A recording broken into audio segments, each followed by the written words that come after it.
What's up, good people? Mark Holmes here, and as always, I want to say thank you all for watching, commenting, subscribing, and being part of the Jobu Sports Report. Without you guys, as well as you ladies, you know that this literally does not work. Hope everybody's having a great day. I am going to, I'm sorry, I saw this earlier. Shout out to James Nooks, who just sent this back to me and reminded me about this, because I thought this is really big. What we're doing. I just did the Dan Salio show, and of course, Philly 500 pounding me down. We had the crap report from this hack from the Browns, who literally has got Dan Salio going through and saying, well, Jimmy Johnson is saying it's true, and that Jay Gruden is saying that there's a lot to it. And I got friends with the Browns organization that the Browns have called the Cowboys about trading Dak Prescott. That could be. That could be true, that they made a call, because you can make a call about anything. I could call and say, hey, can I get Dak Prescott to help me build a house? And the Cowboys would be like, who the fuck is it? Hang on. But you can actually say, well, we took a call about trading Dak Prescott. So I'm going to go through and say, this is bullshit. If I had $1 for every time there was something crazy about moving Dak Prescott for the last 9 years, I could go into the club like Pac-Man Jones and make it rain. With all I literally can make it rain with those dollars. I don't roll with $100 bills like he would. I'm a singles. I'd be a singles. But actually, I don't hang out at the strip club. I don't, Tracy. I don't hang out at the strip club. But be that as it may, they beat me down that the Eagles, Philly 500 saying the Eagles are going back to the Super Bowl, that they're great, even though they lost their offensive coordinator, and that they've lost 12 players. This is the Cowboys last year. We lost 9 starters last year. Now, granted, they still have a lot of great players and stuff, but, sometimes you hit lightning in a bottle, you stay healthy, you go to the Super Bowl, but then you get fat. You just think it's going to be easy. That Super Bowl hangover is a real thing. And I'm going to say Xander, shout out to Xander, who thinks that the Cowboys are going to be a number 2, not number 2 in the division. Second, not that they're a number 2 as in the poo emoji, but they're going to be second in the division. At least they got somebody that has some sense there.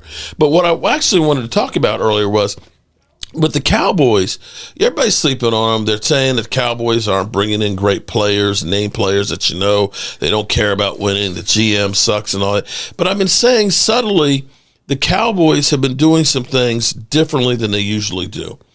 It's usually been Jerry Jones and his fat fingers, on everything else. But Jerry Jones is not doing all of those things the way he used to do it before. Because last year, it still blows my mind away that Mike McCarthy and Mike Zimmer, during the combine, were in Dallas. That they didn't go see the prospects. That the coaching staff, the guys that have to go ahead and coach people, weren't part of the equation. That's insane. But that was Jerry Jones. We're mad. Hey, I'm mad at Mike McCarthy because we didn't win the playoffs, so he's not going to get to go out and play. Bro, you hamstrung the team by doing stupid shit like that. This year, you had not just the head coach and the offensive coordinator, defensive. You had every single coach there at the combine with the scouting department looking at these players. And here's where you go ahead and say things are different. Shout out to you, James. I appreciate you. Brian Schottenheimer is not in Dallas working on the game plan and stuff like they made Mike McCarthy. Schottenheimer is in attendance at pro days. So he's in Ohio State today with some of the big prospects from Ohio State. Offensive tackle, Josh Simmons, because they're doing the pro days. They've got wide receiver Ekubana. They got running back Quiston Johnson.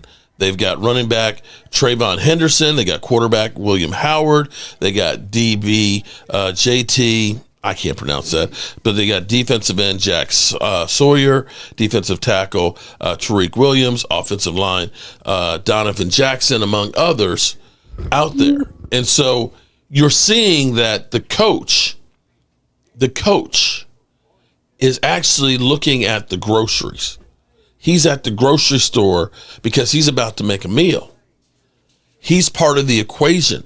This is groundbreaking for the Cowboys. You remember famously we had Bill Parcells,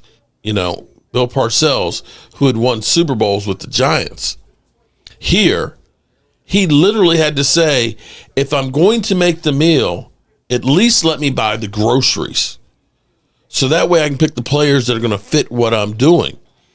Jerry Jones, who, is Mr. Real Estate guy and oil man and now, of course, television, he can't be there to understand what exactly the coaching staff is trying to do or the type of players that they need. You don't go through and have him be the guy picking the players. And this, to me, is, again, where they're giving every opportunity for Brian Schottenheimer to succeed. I know people are saying Brian Schottenheimer literally just fell off the salad truck. But see, Brian Schottenheimer and the staff that they've put together, which kind of have an NFL worldview here, that have relationships with different players from different locations, you'll see that what they're trying to do is do something with younger guys. They're not just doing the Band-Aid type of fix.